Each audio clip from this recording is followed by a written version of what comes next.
नमस्कार साथियों, आप सभी का स्वागत है देवेंद्र सर ऑफिशियल में। आज हम आपके लिए लेकर आए हैं मंथली करंट अफेयर्स।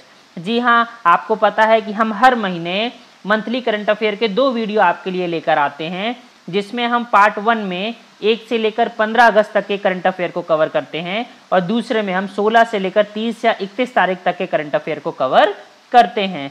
तो आज के हम इस पार्ट में लेकर आने वाले हैं अगस्त के 1 से लेकर 15 अगस्त तक के करंट अफेयर की सारी इंपॉर्टेंट खबरें, जिनके आपके प्रश्न पत्र में आने की संभावना सर्वाधिक बनती है। और हम इस करंट अफेयर को सिर्फ और सिर्फ 30 मिनट में यहाँ पर पूरा करने वाले हैं। तो कोई भी पेपर आप देने जाते हैं, जैसे कि जेल प्रहरी, जैसे कि एमपीपीएससी, जैसे कि यूपीएससी, जैसे कि एसएससी, रेलवे, एनटीपीसी, पटवारी, किसी भी प्रकार का पेपर देने जाते हैं, तो एक बार इस मंथली करंट अफेयर की सीरीज को आप जरूर देखकर जाइएगा। मेरे हिसाब से प्रश्न बनना ही चाहिए। और हाँ, अगर आपको नोट्स चाहिए पीएससी, यूपीएससी या वनडे एग्जाम्स के, तो आप मेरे टेलीग्राम पेज को ज्वाइन कर सकते हैं, जहां पर आपको बहुत सारे नोट्स मिलने वाले हैं, वो भी बिल्कुल ईजी गोइंग, बिल्कुल फ्री में। और वीडियो पसंद हो तो सब्सक्राइब करना मत भूलिएगा। चलिए शुरुआत करते हैं हम अपने पूरे 15 दिन के करंट अफेयर की। आज का हमारा सबसे पहला प्रश्न है कि भारत के नए नए नियंत्रक और महालेखा परीक्षक कौन नियुक्त किए गए हैं। तो जम्मू कश्मीर के पूर्व उपराज्यपाल रहे या जम्मू और कश्मीर के पहले यूनियन टेरिटरी बनने के बाद जो उपराज्यपाल थे गिरीश चंद्र मुर्मू, इन्हें ही बनाया गया है भारत देश का 14वें नंबर का CAG। बहुत महत्वपूर्ण हो जाता है। राजीव महर्षि की यहाँ पर जगह लेने वाले हैं। गुजरात कैडर के 1985 बैच के यह IAS अधिकारी रहे हैं। आपको पता है, बिल्कुल अचंभित होते हुए इन्होंने 5 अगस्त 2020 को अपने पद से इस्तीफा दे दिया था। ये ठीक एक साल था जब 5 अगस्त 2019 को ही क्या हुआ था,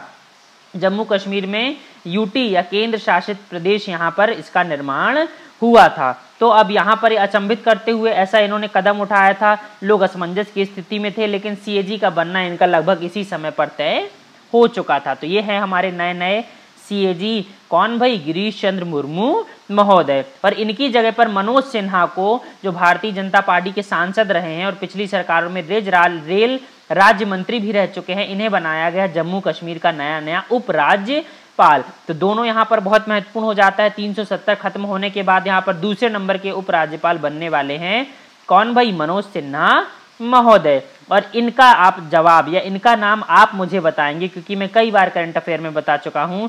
ये बने हैं मध्य प्रदेश के नए नए राज्यपाल महोदय। लालजी टंडन का निधन हो गया था। उसके बाद अतिरिक्त प्रभार जो उत्तर प्रदेश की राज्यपाल थी आनंदीबेन पटेल, उन्हें दे दिया गया था। उसके बाद इनकी नियुक्ति जो की सिफारिश राष्ट्रपति के द्वारा कर दी गई है, इसे स्वीकार कर लिया गया है। तो अब ये बनने वाले मध्य प्रदेश के नए नए राज्यपाल महोदय, जिसका नाम आप मुझे कमेंट बॉक्स पे बताने वाले हैं। अगला प्रश्न देखते हैं, संघ लोक सेवा आयोग के नए नए अध्यक्ष कौन नियुक्त किए गए हैं। तो प्रोफेसर प्रदीप कुमार जोशी को यहाँ पर बनाया गया है अरविंद सक्सेना की जगह पर यूपीएससी का नया चेयर पर्सन। यह छत्तीसगढ़ और मध्य प्रदेश लोक सेवा आयोग दोनों के अध्यक्ष रह चुके हैं।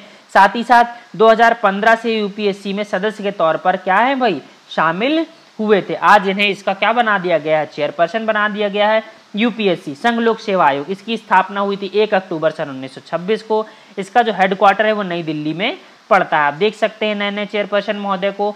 आपको पता होना चाहिए जो देश में सर्वोत्कृष्ट जो क्या है भाई, नौकरशाही जो चुनाव करने का जो जिम्मा सौंपा गया है, वो जिम्मा सौंपा गया है यूनियन पब्लिक सर्विस कमीशन को, जिसमें सबसे महत्वपूर्ण हो जाती है सिविल सेवा का आयोजन, जो भारत देश के स्टील फ्रेमवर्क ऑफ इंडिया में शामिल होकर देश की नौकरशाही में सबसे महत्वपूर्ण स्थान रखते हैं IAS अधिकारी। इनकी नियुक्ति भी यूपीएससी के द्वारा ही की जाती है। अगला प्रश्न नियुक्ति से ही संबंधित है कि जो भारत के प्रधानमंत्री नरेंद्र मोदी, उनका नया निजी सचिव किसे नियुक्त किया गया है। तो 2010 बैच के यहाँ पर IAS अधिकारी हैं हार्दिक सतीश चंद्र शाह, इन्हें ही बनाया गया है नरेंद्र मोदी महोदय का नया क्या, PS, it means private secretary. इसके अलावा आपको याद होगा जो हमारे राष्ट्रपति हैं रामनाथ कोविंद, इनके निजी सचिव बनाए गए थे P प्रवीण सिद्धार्थ। तो दोनों आप याद रखिएगा, एक हैं मोदी जी में कौन, सतीश चंद्र हार्दिक, और यहाँ पर राष्ट्रपति महोदय के हैं P प्रवीण सिद्धार्थ। 2001 बैच के भारतीय राजस्व सेवा के अधिकारी रहे। तो बहुत महत्वपूर्ण हो जाते हैं दोनों व्यक्तियों को आप यहाँ पर सामने देख सकते हैं। अगला प्रश्न देखिए, प्रश्न आने की संभावना सर्वाधिक है कि भारत की पहली किसान रेल कहां से कहां तक चलाई जाएगी। तो भारत की पहली किसान रेल नासिक के देवलाली से बिहार के दानापुर के बीच चलाई जाएगी। मैं फिर से रिपीट कर रहा हूं, D to D, it means Devlali से दानापुर के बीच चलाई जाएगी। दूसरे शब्दों में आप कहें तो महाराष्ट्र से बिहार तक यह चलाई जाने वाली है। लगभग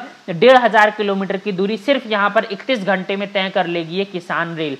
आप समझ सकते हैं जो किसानों से संबंधित जो क्या है भाई गुड्स होते हैं, आपको पता है बहुत जल्दी जो प्राइमरी जो खाद्य पदार्थ होते हैं बहुत जल्दी खराब हो जाते हैं, इसलिए उनको कम समय पर एक जगह से दूसरी जगह पर ले जाने की जिम्मेदारी बनती है। और इसी की तरह भारत सरकार यह प्रयास कर रही है किसान रेल चलाकर, ताकि ज़्यादा से ज़्यादा चीज़ों को खराब होने से बचाया जा सके और उसको उत्पादक को प्रोडक्शन भी अच्छे से प्रोडक्शन और क्या है भाई खपत दोनों ही सही समय पर की जा सके खाद्य पदार्थों की। आप देख सकते हैं सब्जियों फलों जैसे कृषि उत्पादों को कम समय पर बाजार में लाने की जिम्मेदारी यहाँ पर बनेगी किसान रेल की।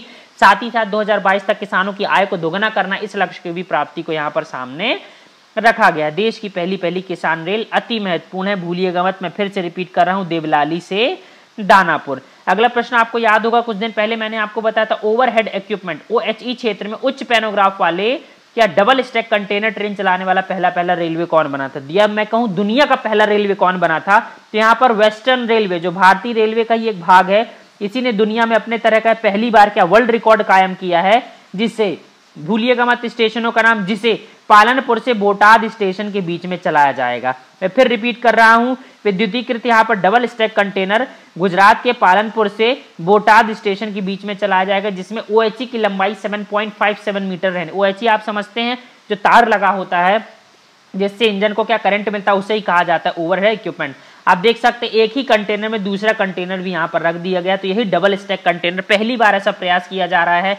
एक ही ट्रेन के ऊपर दो ट्रेनों का उपयोग यहाँ पर कर रही है भारतीय रेलवे। देखिए कितना अच्छा इनिशिएटिव लिया है, पैसे भी बचेंगे और सामान भी ज्यादा मात्रा में यहाँ पर पहुंच सकेगा। आपको याद होगा कुछ दिन पहले ही मैंने आपको बताया था कि भारत के पहले केबल रेल पुल का भी निर्माण भारत देश में किया गया था, जिसका नाम था अंजी खाद पुल। मैं फिर रिपीट कर रहा हूं, भारत देश का पहला केबल रेल पुल है, बहुत हाइटेड है, इसका नाम है अंजी खाद पुल और यह मनाया जा रहा है जम्मू और कश्मीर में। ये जोड़ेगा कटरा और रियाजी को, बहुत महत्वपूर्ण है, कोंकण रेलवे के द्वारा विकसित किया जा रहा है। चेनाब पुल का निर्माण भी यहाँ पर इसी परियोजना के तहत किया जाने वाला है और चेनाब ब्रिज का निर्माण पूरा होने पर यह दुनिया का सबसे ऊंचा रेल ब्रिज हो जाएगा।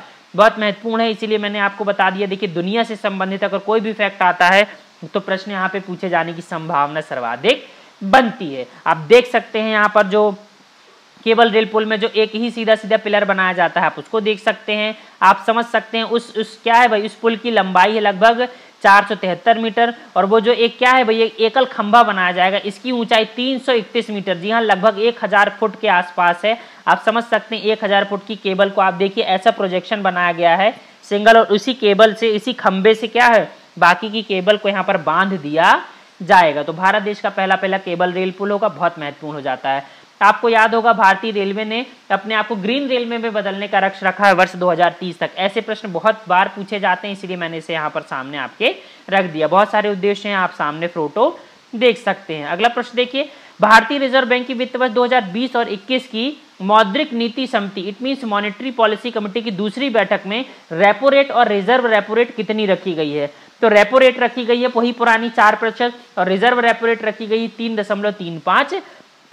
साथ ही साथ MSF को और बैंक रेट को भी यहाँ पर 4.25% पर ही रखा गया है। महत्वपूर्ण यहाँ पर यह है कि RBI बोल रहा है इस साल मतलब फाइनेंशियल ईयर 2021 में यहाँ पर पूरी की पूरी वास्तविक GDP की ग्रोथ रेट नेगेटिव रहने की उम्मीद जताई जा रही है। जी हाँ, आप समझ सकते हैं भारत देश कितनी अच्छी प्रोग्रेस कर रहा था, लेकिन यहाँ पर कोरोना इफेक्ट की वजह से भारत देश की पूरी GDP न सिर्फ कम हो रही है बल्कि नेगेटिव में यहाँ पर जाने का क्या है भाई प्रयास कर रही है। अब देखते हैं ये नेगेटिव ही आती है कि थोड़ा बहुत अपने आप को जीरो के आसपास मेंटेन कर लेती है। तो बहुत महत्वपूर्ण है यहाँ पर रेपो रेट में, फिर रिपीट कर रहा हूँ 4% और रिजर्व रेपो रेट है 3.35%। जो मौद्रिक नीति समिति होती 6 लोगों की, उसे आप अपने सामने देख सकते हैं। इसके अध्यक्ष होते हैं RBI के गवर्नर जो हाल फिलहाल है शक्तिकांत दास। इसके जो डिप्टी गवर्नर है RBI के जो मौद्रिक नीति के प्रभारी हैं उनका नाम है डॉक्टर माइकल देवपात्रा। बाकी के सदस्यों के आप नाम सामने देख सकते हैं। आपको याद होगा कुछ दिन पहले ही क्या है भाई वित्तीय स्थिरता रिपोर्ट का 21वां अंक भी जारी किया गया था भारतीय रिजर्व बैंक के द्वारा, जिसमें मॉनेटरी पॉलिसी के बारे में बहुत विस्तृत यहाँ पर चर्चा की गई थी और कोविड-19 के जोखिमों से उभरकर फिर से इंडियन इकोनॉमी को क्या है भाई ऑन द ट्रैक लाने का प्रयास यहाँ पर कर रही है आरबीआई। अब देखते हैं कहाँ तक सफल होती है। अगला प्रश्न देखिए इसी से संबंधित है कि आरबीआई ने कोविड-19 संबंधित तनावग्रस्त परिसंपत्तियों के समाधान के लिए वित्तीय मापदंडों का सुझाव देने के लिए किसकी अध्यक्षता में एक विशेषज्ञ समिति का गठन किया है। तो आरबीआई ने यहाँ पर कोविड-19 संबंधित जो तनावग्रस्त परिसंपत्तियां आ गई, एसेट आ गए, उसके लिए बहुत अनुभवी बैंकर हैं केवी कामत, इसकी अध्यक्षता में एक समिति का गठन किया है। ये सिफारिश आरबीआई को देगा और आरबीआई मात्र 30 दिनों के अंदर अंदर ऐसा कह रही है कि वह इसे अधिसूचित कर देगी। अन्य सदस्य आप देख सकते हैं दिवाकर गुप्ता, टीएन मनोहरन और भी बहुत सारे लोग हैं। तो यहाँ पर अब देखते हैं कि केवी कामत समिति क्या प्रयास करती है, कितना हद तक ऑन द ट्रैक ला पाती इकोनॉमी को। आप देख सकते हैं केवी कामत महोदय, मैं आपको बताना चाहूंगा ब्रिक्स के द्वारा जो नया नया बैंक स्थापित किया गया था जिसे कहा था न्यू डेवलपमेंट बैंक, इसके ये पहले चेयरपर्सन रहे थे। यह प्रश्न बार बार आपसे पूछा जा चुका है। अगला प्रश्न देखिए, काउकेस 2020 या काकेसस 2020 के नाम से जाना जाता है, यह एक बहुपक्षीय सेनाभ्यास है, यह कहाँ आयोजित किया गया। तो यह रूस के अस्त्राखान में आयोजित किया गया। काकेकस 2020 दोनों नाम आ सकता है, आप समझ सकते हैं। महत्वपूर्ण इसलिए हो जाता है क्योंकि यहाँ पर भारतीय नौसेना और वायुसेना और जो मेन सेना है हमारी थल सेना, तीनों के यहाँ पर 150 से भी ज्यादा कर्मी शामिल हुए हैं। साथ ही साथ ईरान, चीन, पाकिस्तान, टर्की सहित मध्य एशियाई गणराज्यों के एससीओ सदस्यों के अलावा 18 और भी देशों को यहाँ पर निमंत्रण भेजा गया है। तो आप देख सकते हैं मल्टीलेटरल क्या है एक्सरसाइज है जिसमें 20 से भी ज्यादा देश भाग ले रहे हैं, अपने आप में महत्वपूर्ण हो जाती है, जो कि रूस के अस्त्राखान में आयोजित की जा रही है। आप देख सकते हैं भारत और रूस के टैंकों को झंडों के साथ में। अगला प्रश्न देखिए, इलेक्ट्रॉनिक व्हीकल पॉलिसी का शुभारंभ किस राज्य सरकार के द्वारा किया गया है। तो यहाँ पर इलेक्ट्रिक व्हीकल पॉलिसी का शुभारंभ दिल्ली सरकार के द्वारा किया गया अपने एनसीआर क्षेत्र, राष्ट्रीय राजधानी क्षेत्र के लिए। नई कारों के लिए यहाँ पर पंजीकरण शुल्क और रोक टैक्स को सीधा माफ कर दिया गया है। 1.5 लाख रुपए तक का यहाँ पर प्रोत्साहन राशि क्या है भाई दिल्ली सरकार के द्वारा दी जा रही इस इलेक्ट्रिक व्हीकल पॉलिसी के तहत। बहुत महत्वपूर्ण हो जाता है। आपको याद होगा कुछ दिन पहले ही, मैं फिर रिपीट कर रहा हूं, कुछ दिन पहले ही भारत के पहले सार्वजनिक इलेक्ट्रॉनिक वोटिंग चार्जिंग प्लाजा का भी उद्घाटन किया गया था दिल्ली के चेल्मसफोर्ड क्लब में।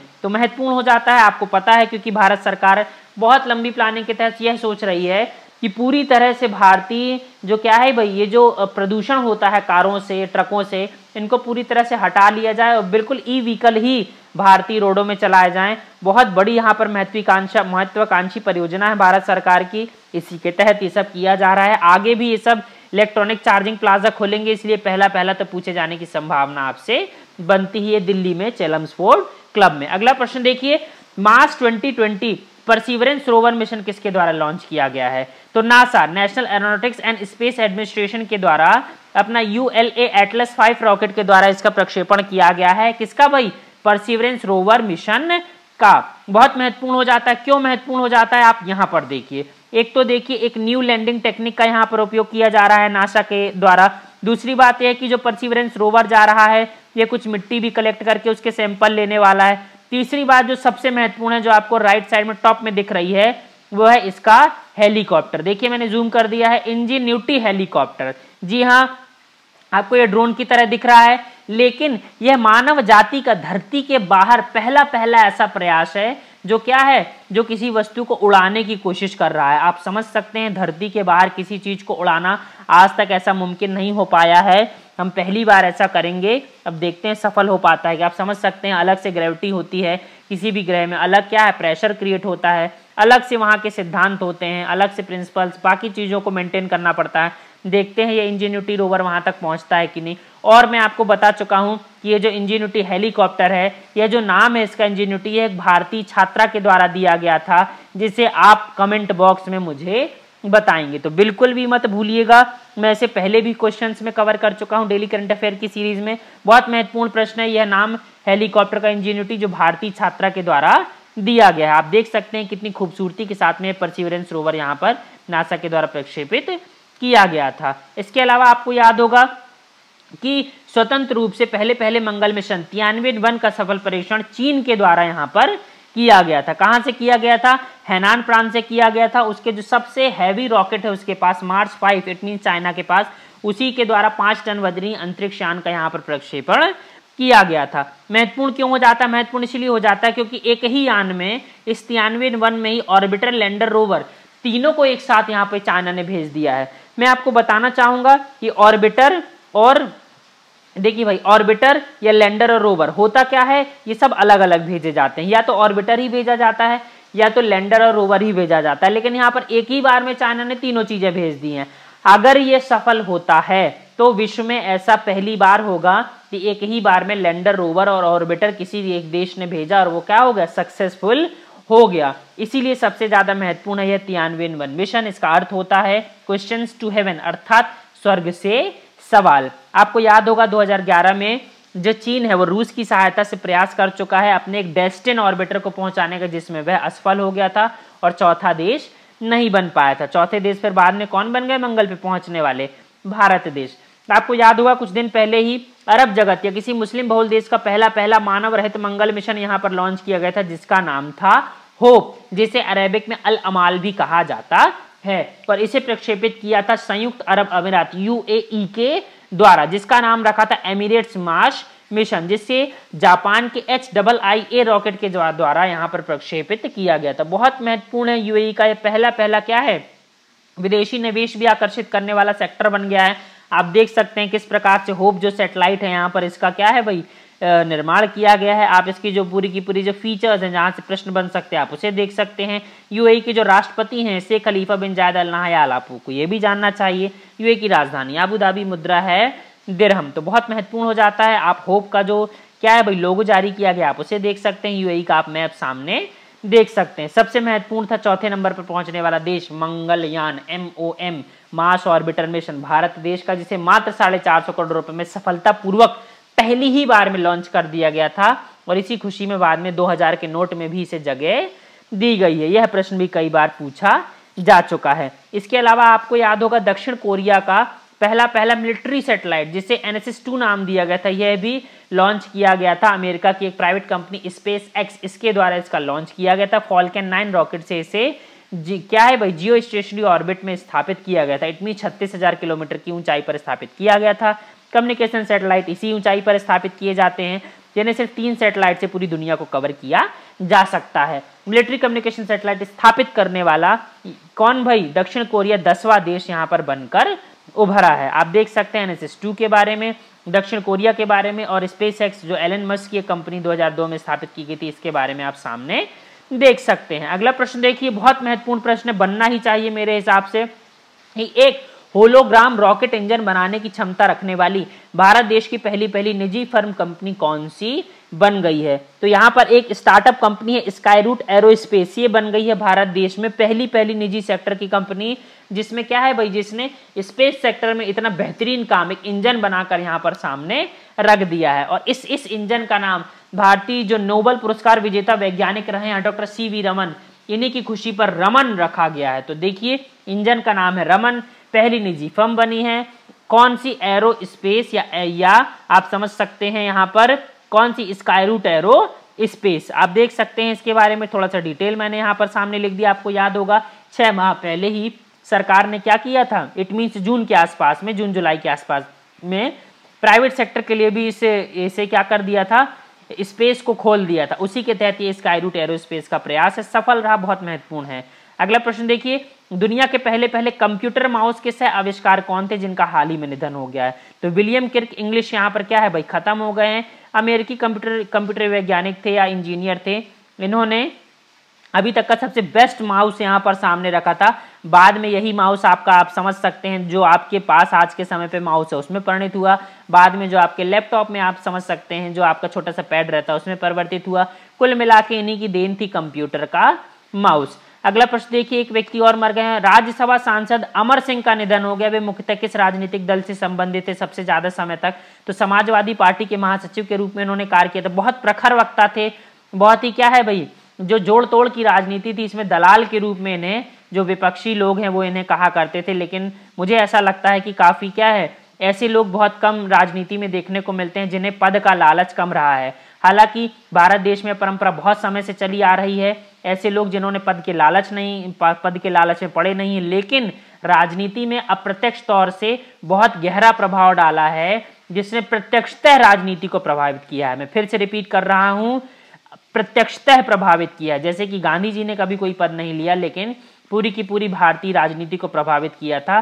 ठीक वैसे ही यहाँ पर अमर सिंह ने भी ये जो गठबंधन की राजनीति आपको देखने को मिल रही है गत 10 से 25 साल की, यहाँ पर इन्होंने भारतीय राजनीति को प्रभावित किया था। अमर सिंह अब नहीं रहे। अगला प्रश्न देखिए, किस देश के पूर्व राष्ट्रपति ली तेंग हुई का निधन हो गया है? तो ताइवान के राष्ट्रपति थे, इनका निधन हो गया है। महत्वपूर्ण क्यों है? क्योंकि 1988 से लेकर 2000 तक यहाँ के राष्ट्रपति रहे हैं। साथ ही साथ ताइवान के लोकतंत्र का जनक भी इन्हें कहा जाता है, इसीलिए प्रश्न आने की संभावना यहाँ पर बन जाती है। अगला प्रश्न देखिए, किस राष्ट्र की ओर से पर्यावरणीय आपातकालीन स्थिति स्टेट ऑफ एनवायरमेंटल इमरजेंसी की घोषणा कर दी गई है? तो मॉरिशस, आपको पता है हिंद महासागर में छोटा सा द्वीपीय राष्ट्र है मॉरिशस, वहीं पर ये चीजें देखने को मिल रही। क्यों मिल रही हैं भाई? एक जापानी क्या था, एक जहाज था एमवी क्वाशियो, ये वहां पर फंस गया, और जो उसका हालांकि पूरा का पूरा खाली टैंक था, आप समझ सकते पूरा खाली जहाज था, लेकिन जहाज को खुद भी चलने के लिए बहुत बड़ी मात्रा में ईंधन की आवश्यकता होती है, फ्यूल की आवश्यकता होती है,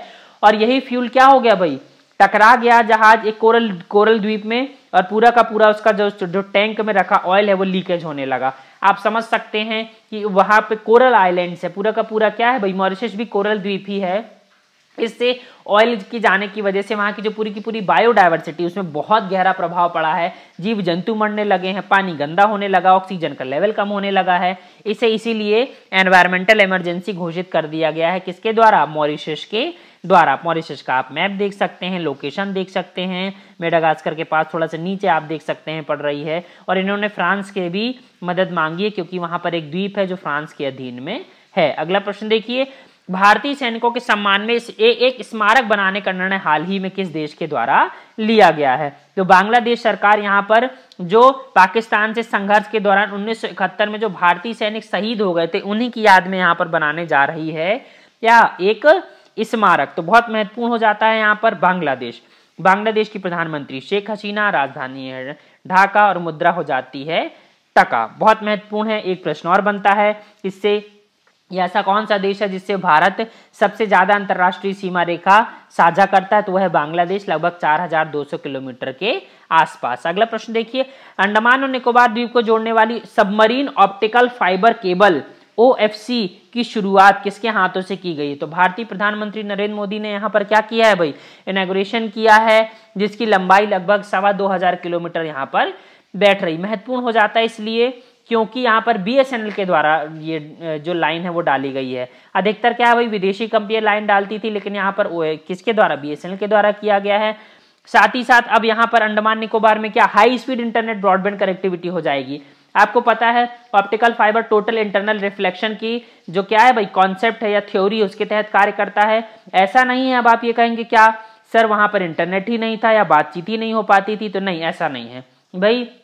सैटेलाइट के माध्यम से वहां पर कंप्यूटर भी चलता था, वहां पर इंटरनेट भी चलता था, वहां पर कॉलिंग भी होती थी। लेकिन आपको पता है सैटेलाइट की दूरी बहुत ज्यादा होती, कम्युनिकेशन सैटेलाइट की लगभग 36,000 किलोमीटर, तो उतना हाई स्पीड ब्रॉडबैंड कनेक्शन यहाँ पर नहीं मिल पाता था और कोई उचित त्वरित नहीं हो पाती थी। लेकिन अब इस कनेक्टिविटी की वजह से यहाँ पर हाई स्पीड कनेक्टिविटी हो जाएगी, जिसमें कि टेलीमेडिसिन और इसके अलावा क्या है भाई, आपको जो शिक्षा है, जो एजुकेशन है, इससे संबंधित बातें भी आपको यहाँ पर सामने मिलने वाली हैं। इसके अलावा जो मैं सबसे महत्वपूर्ण जगह पर आपका ध्यान खींचना चाहूंगा वो होगा डिफेंस सेक्टर।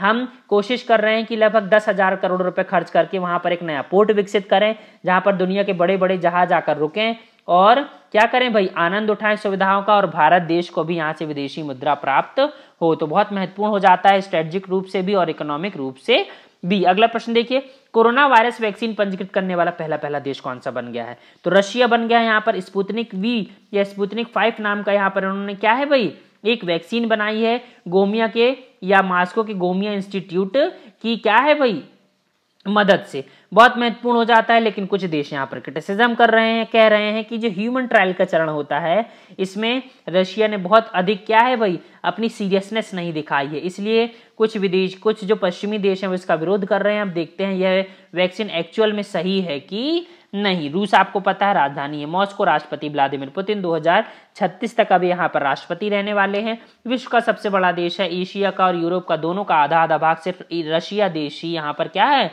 अपना हिस्सा ले लेता है। अगला प्रश्न देखिए, रक्षा मंत्रालय के द्वारा कितनी वस्तुओं की एक सूची जारी की गई है जिसके आयात पर प्रतिबंध लगा दिया गया है? तो 101 वस्तुओं की यहाँ पर सूची जारी की गई है रक्षा मंत्रालय के द्वारा।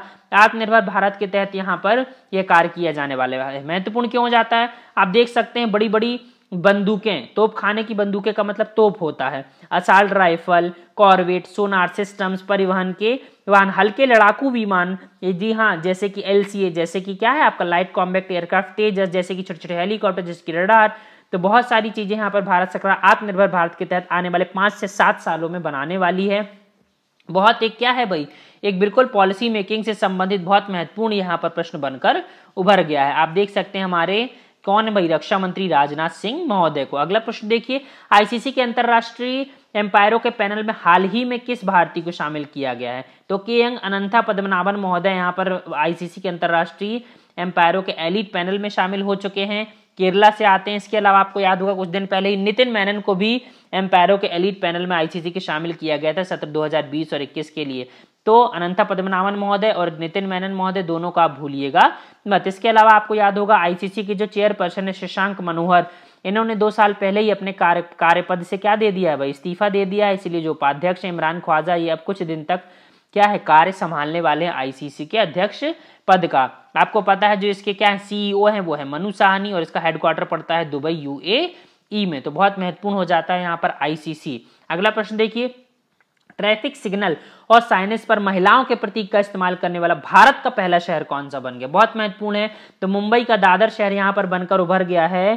क्या है भाई, साइनेज पर क्या महिलाओं का प्रतीक का इस्तेमाल करने वाला देश का पहला शहर BMC के द्वारा ऐसा किया गया है। आप समझ सकते हैं यहाँ पर है तो छोटी सी बात, लेकिन इस पुरुष प्रधान समाज में जेंडर इक्वलिटी के रूप में इसे देखा जा रहा है।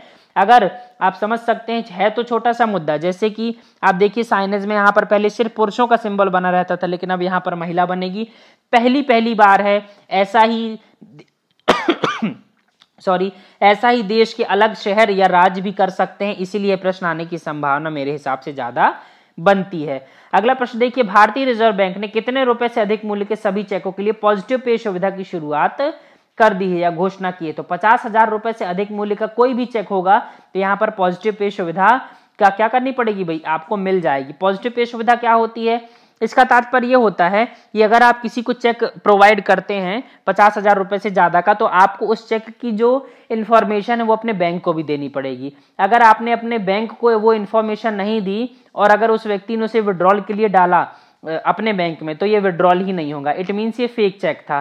तो कुल मिला के मुद्दा ये है कि जो धोखाधड़ी है उसे ही रोकने के लिए ऐसा किया जा रहा है। तो बहुत अच्छी शुरुआत है ये पॉजिटिव पे की, लोगों को जानना बहुत जरूरी है, इसीलिए मैंने यहाँ पर इस प्रश्न को रखा। प्रश्न भी बनना चाहिए, स्पेसिफिक पॉजिटिव पे भी आपसे बड़े पेपरों में पूछा जा सकता है। अगला प्रश्न देखिए, लेबनान के बेरूत में हुए विस्फोट के कारण किसने इस्तीफा दे दिया है? तो पूरी की पूरी वहां की सरकार, जिसके प्रधानमंत्री हसनदीप, उसने पूरा का पूरा इस्तीफा दे दिया है।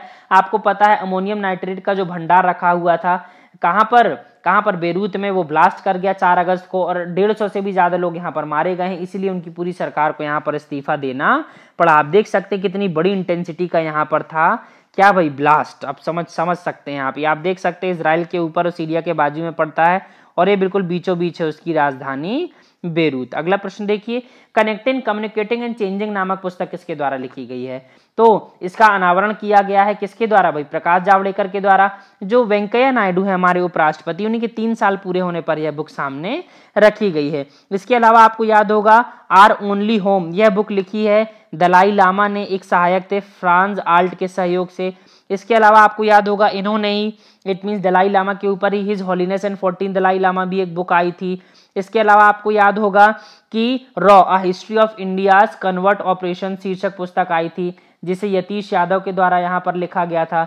इसके अलावा आपको याद होगा एक बुक और आई थी जिसका नाम था the India way, strategies for an uncertain world, ये जो भारत के विदेश मंत्री एस जयशंकर उन्होंने लिखा था। इसके अलावा आपको याद होगा कि भाई अमेजिंग अयोध्या, अयोध्या पर एक बुक लिखी थी नीना राय ने, यह भी आई थी। इसके अलावा विश्वेश कोड टू विन, यह निरुपमा यादव जो वुमेन्स स्पोर्ट्स लेखिका, इनके द्वारा भी एक किताब लिखी गई थी। अगला प्रश्न देखिए, श्रीलंका के चौथी बार प्रधानमंत्री कौन बन गए हैं? तो जो पूर्व राष्ट्रपति थे महिंद्रा राजपक्षे, जो श्रीलंका पीपल्स पार्टी से आते हैं, यही बन गए यहाँ के फिर से प्रधानमंत्री। इनके जो छोटे भाई हैं गोटाभाई राजपक्षे, इन्होंने इन्हें मंदिर में, बौद्ध मंदिर में शपथ दिलाई है। बहुत महत्वपूर्ण, 2004 से ही बिल्कुल राजनीति की धुरी बने हुए हैं महिंद्रा राजपक्षे, और ये बिल्कुल छोड़ने को तैयार नहीं अपनी शक्ति। लेफ्ट साइड में महिंद्रा राजपक्षे नए प्रधानमंत्री, राइट साइड में गोटाभाई राजपक्षे, उन्हीं के छोटे भाई राष्ट्रपति महोदय। अगला प्रश्न देखिए, पेरू के नए प्रधानमंत्री कौन बने? तो वाल्टर रोजर बने हैं यहाँ पर। और इसके अलावा मैं आपको बताना चाहूंगा मारिटानिया के नए प्रधानमंत्री बने हैं मोहम्मद ओल्ड बिलाल। और मैं आपको बताना चाहूंगा कि बेलारूस के राष्ट्रपति में के चुनाव में छठी बार यहाँ पर कार्यकाल मिल गया अलेक्जेंडर लुकाशेंको को। तो बहुत महत्वपूर्ण हो जाते हैं यहाँ पर डेज के बारे में। देखिए 15 तारीख को हमने मनाया इंडिपेंडेंस डे, 13 तारीख को हमने बनाया विश्व अंगदान दिवस। इसके अलावा 12 तारीख को हमने मनाया था इंटरनेशनल यूथ डे, जिसकी थीम थी youth engagement for global action. इसके अलावा 10 अगस्त को हमने बनाया वर्ल्ड बायोफ्यूल डे। इसके अलावा 9 तारीख को हमने बनाया international day of world's indigenous people, जिसे ट्राइबल्स डे भी कहते हैं। 8 अगस्त को हमने भारत छोड़ो आंदोलन की 78वीं वर्षगांठ बनाई थी। 7 तारीख को हमने बनाया था राष्ट्रीय हथकरघा दिवस। अगर वीडियो अच्छा लगे तो सब्सक्राइब कीजिएगा।